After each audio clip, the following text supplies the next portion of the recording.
आंदोलन के मास्टरमाइंड छांगुर बाबा पर औरैया की एक पीड़ित ने बड़ा दावा किया। पीड़िता के मुताबिक छांगुर बाबा के निशाने पर हिंदू लड़कियां थीं और 2047 तक वो भारत को इस्लामिक देश बनाना चाहता था।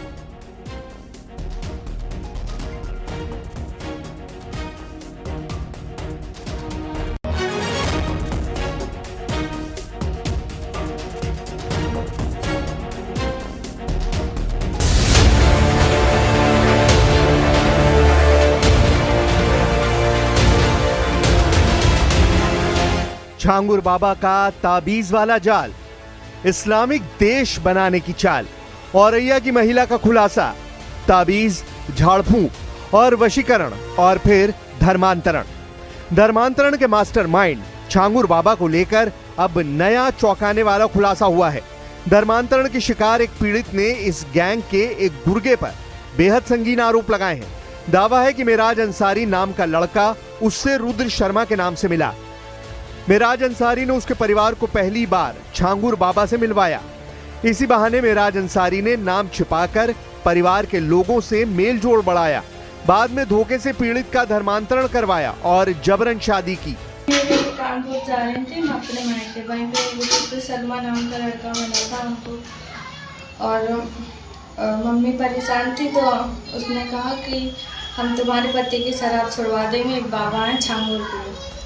तभी हम 2019 में बाबा से मिलने गए थे लखनऊ। बाबा ने ताबीज़ भी दी थी हमें और दुआ भी पड़ी थी। उसके बाद हम अपने घर पे आ गए और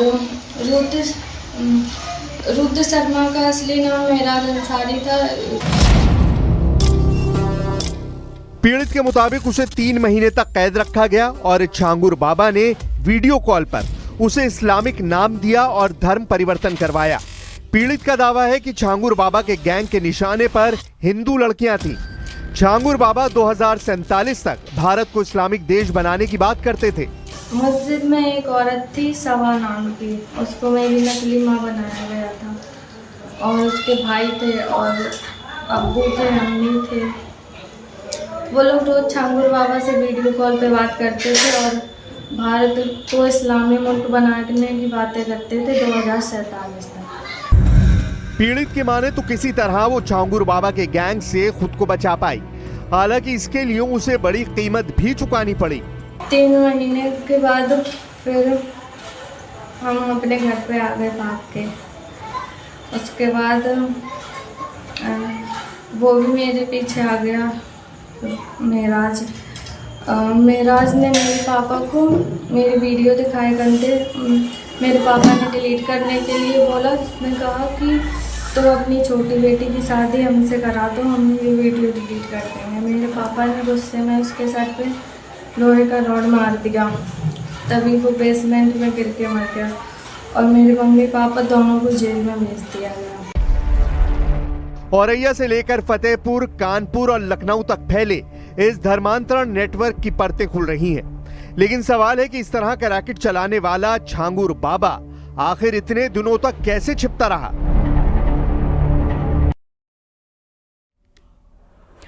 छांगुर बाबा उर्फ जलालुद्दीन पर ईडी का शिकंजा भी अब कसता जा रहा है। जल्द ही ईडी जलालुद्दीन को कस्टडी में लेगी। छांगुर और नसरीन को कस्टडी में ईडी लेगी। यूपी एटीएस कस्टडी में लेकर पूछताछ कर रही है। अब ईडी भी इस तैयारी में है। छांगुर नसरीन के खातों को खंगाल रही है ईडी। छांगुर की संपत्तियों का नसरीन के खातों से भुगतान हुआ है। छांगुर सिंडिकेट की ओर से खरीदी गई संपत्ति नसरीन के खातों में रकम दुबई के खातों से भी आई है। दुबई और खाड़ी देशों में खातों से कई बार ट्रांजैक्शन हुआ। नसरीन ने ये रकम पिता से संबंधित बताई। वहीं ईडी ने छांगुर पर मनी लॉन्ड्रिंग का भी केस दर्ज किया है।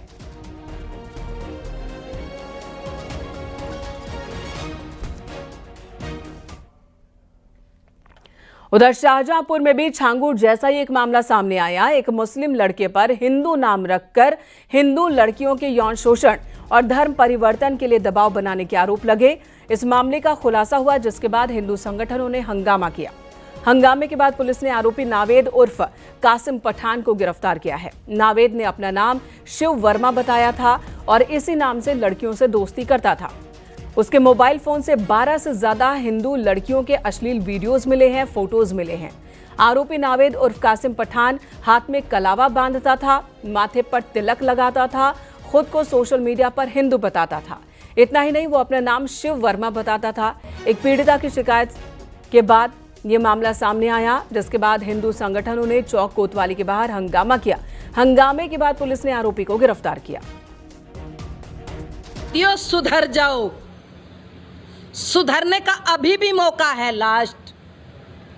अगर नहीं सुधरे तो जिहादियों की भाषा में 72 हूरों के दर्शन उन्हें तुरंत कराए जाएंगे। थाना कोतवाली में एक महिला द्वारा तहरीर दी गई कि विगत 2 वर्षों से एक युवक शादी का झांसा देकर उसके साथ दुष्कर्म कर रहा है एवं उसके परिजनों द्वारा धर्म परिवर्तन का दबाव डाला जा रहा है। महिला की तहरीर पर सुसंगत अभियोगों में धाराओं में अभियोग पंजीकृत किया गया है। अब तक की जांच से इस बात की पुष्टि हुई है कि विगत 2 वर्षों से ये दोनों अभियुक्त और ये वादिनी साथ रह रहे थे। मुक्त अभियुक्त को गिरफ्तार कर लिया गया है एवं अग्रिम विधिक कार्रवाई की जा रही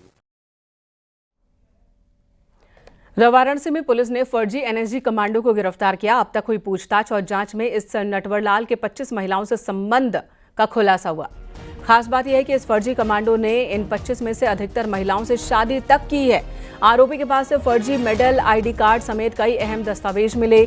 जांच में पता चला कि ये फर्जी कमांडो मैट्रिमोनियल साइट से महिलाओं को अपनी जाल में फंसाता था, उसके बाद शादी कर लेता था। जब एक पत्नी को शक हुआ तो उसने वाराणसी के चित्तईपुर थाने में केस दर्ज करवाया। पुलिस ने इस शख्स को कंदवा स्थित पीड़ित महिला के घर से पकड़ा। पूछताछ में उसने कई अहम सुराग भी दिए हैं। उसके खिलाफ कई मामले दर्ज हैं। थाना चित्तईपुर को एक बड़ी सफलता प्राप्त हुई है, जिसमें से एक व्यक्ति को गिरफ्तार कर लिया जो फर्जी एनएसजी कमांडो या आर्मी ऑफिसर बन के महिलाओं के साथ धोखाधड़ी करता था। और इसके अतिरिक्त ये भी जानकारी में प्राप्त हुई थी, अब तक इन्होंने कुल 25 से ज़्यादा महिलाओं के साथ ऐसे घटना कर चुके हैं और लगभग 40 लाख के आसपास इन्होंने पैसा उन महिलाओं से अपना अकाउंट में ट्रांसफ़र भी करा चुके हैं। ये विगत 5 सालों से ये काम कर रहे हैं।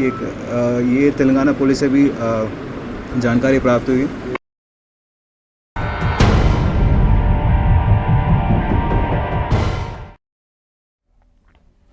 मुजफ्फरनगर में संजीव जीवा गैंग के sharp shooter Shahrukh Pathan encounter में मारा गया। यूपी एसटीएफ की मेरठ यूनिट और बदमाशों के बीच मुठभेड़ हुई थी। शाहरुख पठान 1 लाख रुपए का इनामी था। मुजफ्फरनगर के छपार थाना क्षेत्र में रोहाना मार्ग पर यह एनकाउंटर हुआ और इसी दौरान शार्प शूटर मारा गया है। घटनास्थल से एक कार और पिस्टल बरामद की गई। भारी तादाद में कारतूस भी बरामद हुए हैं। एसटीएफ को इनपुट मिला था कि शूटर शाहरुख पठान इलाके में मौजूद है, जिसके बाद टीम ने घेराबंदी की। तभी शाहरुख कार से पहुंचा। कार रुकवाने पर उसने एसटीएफ पर फायरिंग शुरू कर दी। एसटीएफ की टीम ने जवाबी कार्रवाई की। मौके पर ही वो ढेर हो गया। शाहरुख पर लूट, हत्या और गैंगस्टर एक्ट के तहत 12 से ज्यादा गंभीर मामले दर्ज थे। वो सुपारी लेकर वारदात को अंजाम देता था। संजीव जीवा गैंग का सक्रिय सदस्य था और मुख्तार अंसारी के लिए भी काम कर चुका है।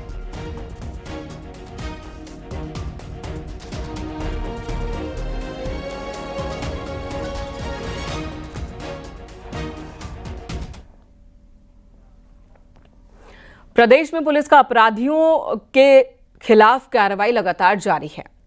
ताबड़तोड़ एनकाउंटर जारी है। 2 तस्वीरें आपको दिखाते हैं अलग अलग जगहों की, नोएडा और बुलंदशहर।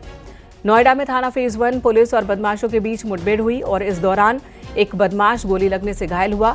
चेकिंग के दौरान पुलिस ने मोटरसाइकिल सवार 3 व्यक्तियों को रुकने का इशारा किया, लेकिन वे भागने लगे। पुलिस ने पीछा किया तो बदमाशों ने पुलिस पर फायरिंग की। जवाबी कार्रवाई में एक बदमाश नीरज उर्फ अय्या घायल हुआ है। उसके पास से चोरी के 3 मोबाइल फोन, कारतूस, तमंचा, बाइक बरामद की गई। आरोपी नीरज पर 2 दर्जन से ज्यादा मुकदमे दर्ज हैं।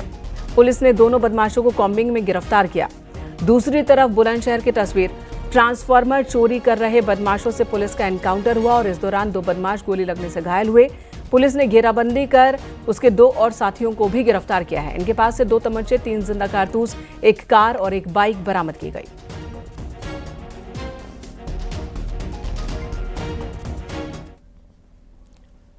यहाँ रुकेंगे एक ब्रेक के लिए, खबरें ब्रेक के बाद भी जारी हैं।